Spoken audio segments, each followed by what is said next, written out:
All right, it's time now for the game review presented by Ticketmaster here with head coach Kevin Stefanski. Kevin, big AFC North win. How are you feeling after that snowstorm of a victory? Yeah, that was a unique one for us and for our fans as well. We knew it was going to be hard fought. Was not surprised that it came down to the last play of the game. That's how those games typically do in an AFC North battle. But really proud of the effort to be able to finish the game there. Let's go through the offense. You guys had 219 yards in the air in a half of a game that was kind of blizzardy. How did that work out? I think a lot of times in those settings, you have to be worrying about the wind, of course, but also the footing. And I think for offensive players, they know where they're going.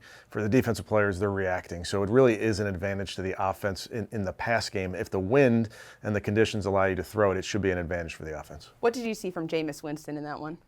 Yeah, he battled like crazy. The play to score on the scramble on 4th and 2 was outstanding, but the protection the entire day was incredible. Right, I think we had 1 sack, and it really was on an RPO. So our offensive line, our tight ends, our running backs that were involved, the protection was great, and that allowed Jameis to get through his reads and find some guys down the field. All right, you talk about the offensive line. I'd like to let you highlight one play in particular that everyone's talking about, Wyatt Teller pancake blocking T.J. Watt. Is that what you expect from Wyatt? Well, I think that's a core tenet of how we protect, and that's really cleaning the pocket. And I think he obviously that's Wyatt's game. He plays so physical. Number 90 for them, T.J. Watt. He's a great player. We have a ton of respect for him. But you're going to have to make those type of plays in a physical game like this. Nick Chubb, 20 carries, but 2 touchdowns and 1 at a pivotal moment. Why did you increase maybe his workload a little bit, or did you see it increase? We knew this was a hard yards type of game. This was not for the faint of heart. And Nick is a guy that can run between the tackles and push the pile. I mean, if you just watch how many times our guys are pushing the pile, that's that type of game. I thought Jerome came in there, gave us some good reps as well, but felt as we got down there, that was a Nick type of game. All right, on the other side of the ball, be remiss to not highlight Myles Garrett, 3 sacks. Is he just as dominant as ever?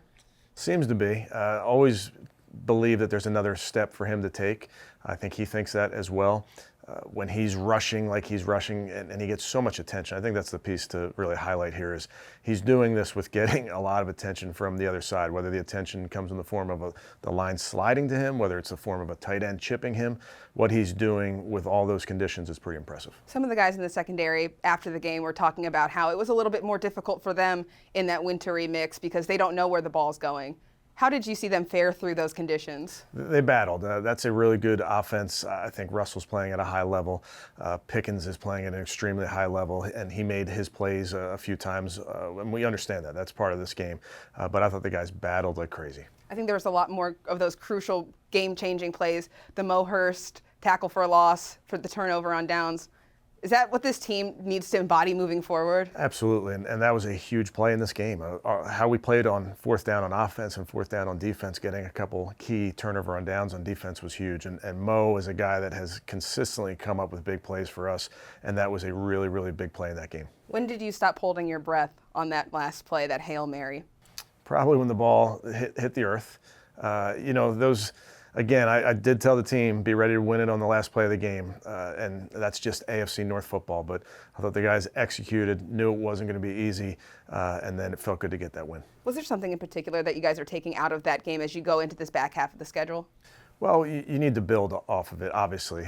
Coming off of the Thursday, the guys will get a little bit of a break here, and then you play on a Monday night, so I think we have 11 days in between these games. So we got to handle that well. We need to stay sharp because they will be fresh. We've talked about it before. Was that the quintessential AFC North game that you expected?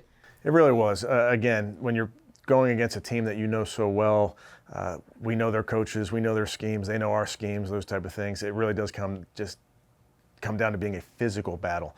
And there's so many plays from that game that I see our guys gang tackling their running back, or we see our guys pushing the pile. That's the epitome to me of AFC North football. And then finally, what's your message to the team after getting that win, knowing you have more AFC North opponents up there, you still have a lot more games to be played?